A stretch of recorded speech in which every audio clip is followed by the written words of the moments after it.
दर्शक बंधुओं, आज मैं एक ऐसा प्रकरण लेकर के आया हूं और इस तरीके के प्रकरण या इस तरीके का मुकदमा अक्सर गांव शहर आदि में देखने को मिलता है कि यदि किसी भी तरीके से दीवानी न्यायालय में कोई किसी भी जमीन का वाद यदि लंबित है, मुकदमा चल रहा है, तो ऐसी स्थिति में माननीय उच्च न्यायालय इलाहाबाद के द्वारा यह निर्देश दिया गया है कि यदि उस जमीन का दीवानी न्यायालय में वाद लंबित है तो किसी भी तरीके से, चाहे उसमें स्थगन आदेश हो और चाहे न हो, ऐसी दशा में कोई भी राजस्व अधिकारी या कोई भी पुलिस विभाग का अधिकारी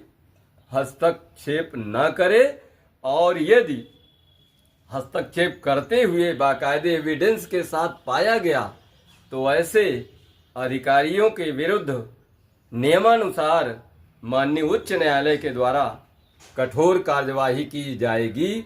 इसी विषय को मैं लेकर के आया हूं। देख लीजिए, रिट सी कौन सी है?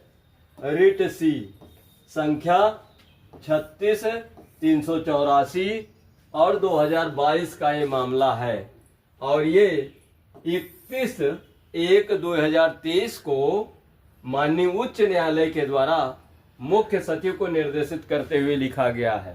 तो ये रिट संख्या है, रिट याचिका संख्या है 36/384/2022 और उस रिट को दाखिल करने वाले कौन थे?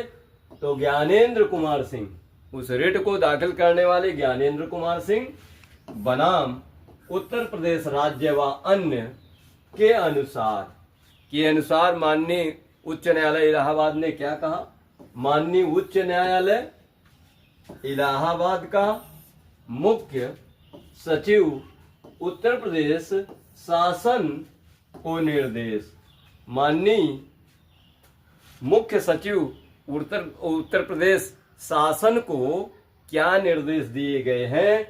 नंबर 1 देखिए, बिंदु संख्या नंबर 1, इसमें क्या दिया गया है कि निजी पक्षकारों के बीच, माननीय न्यायालय ने कहा कि निजी पक्षकारों के बीच किसी जमीन का वाद अगर सक्षम न्यायालय में लंबित है का तात्पर्य मुकदमा चल रहा है, तो दूसरा बिंदु क्या कहा कि उत्तर प्रदेश शासनादेश संख्या मुकदमा संख्या 69 और यह जजमेंट माननीय उच्च न्यायालय के द्वारा 2022 में दिया गया।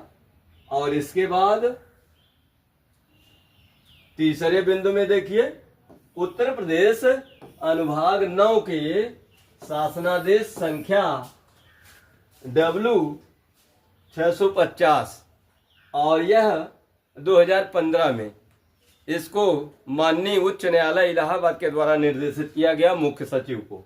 इसके बाद चौथे बिंदु में देख लीजिए, उत्तर प्रदेश अनुभाग 3 के शासनादेश संख्या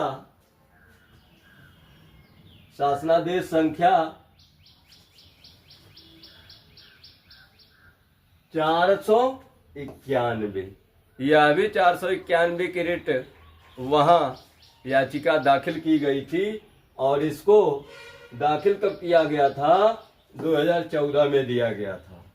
और इस रिट सी का नंबर है 94। तो 2014 में भी इस तरीके से माननीय मुख्य सचिव उत्तर प्रदेश शासन को निर्देशित करते हुए कहा गया था कि किसी भी सक्षम न्यायालय में विवादित जमीन में कोई भी राजस्व अधिकारी या कोई भी पुलिस विभाग का अधिकारी हस्तक्षेप नहीं करेगा।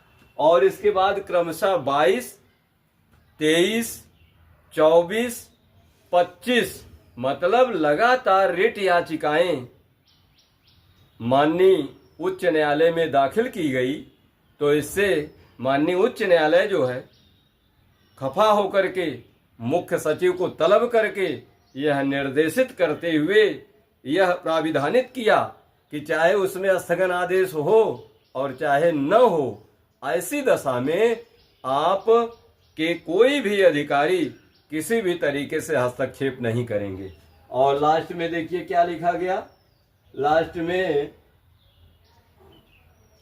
कि उपरोक्त शासनादेशों के क्रम में माननीय उच्च न्यायालय इलाहाबाद द्वारा सक्षम न्यायालय में विचाराधीन मुकदमे की जमीन में न तो राजस्व अधिकारी और न ही पुलिस विभाग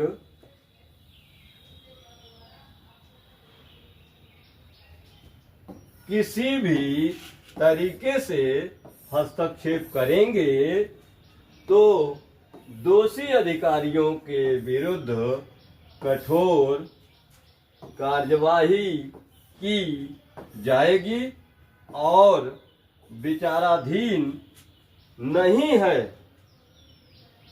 तो यूपी राजस्व संहिता 2006 व BNSS की धाराओं के तहत कार्यवाही करना है। तो कहने का तात्पर्य यह है कि यदि दीवानी न्यायालय में वाद लंबित है तो हस्तक्षेप नहीं करना है किसी भी तरीके से, चाहे स्थगन आदेश हो और चाहे न हो, स्टे हो चाहे न हो, लंबित है तो हस्तक्षेप नहीं करना है। और माननीय उच्च न्यायालय इलाहाबाद ने यह भी निर्देशित करते हुए मुख्य सचिव को कहा कि आपके कोई भी अधिकारी यदि मामला विचाराधीन नहीं है, किसी भी न्यायालय सक्षम में विचाराधीन नहीं है, तो ऐसी स्थिति में आप उत्तर प्रदेश राजस्व संहिता 2006 की धाराओं के तहत एवं पुलिस विभाग भारतीय नागरिक सुरक्षा संहिता के द्वारा विधि सम्मत कार्यवाही करना है। इस तरीके से माननीय उच्च न्यायालय ने निर्देश दिया है। तो कहने का तात्पर्य यह है कि यह वीडियो ऐसे लोगों के मामले में हर तरीके से कारगर साबित होगा जिन लोगों का मामला किसी भी सक्षम न्यायालय में लंबित है। तो इसी के साथ जय हिंद, जय भारत।